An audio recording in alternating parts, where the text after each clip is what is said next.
Assalamu alaikum viewers, myself Bushra Jabi and welcome to my YouTube channel. Before going to the video, please subscribe to my channel and press the bell icon.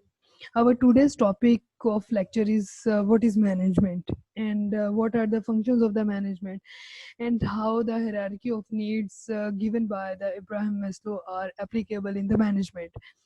So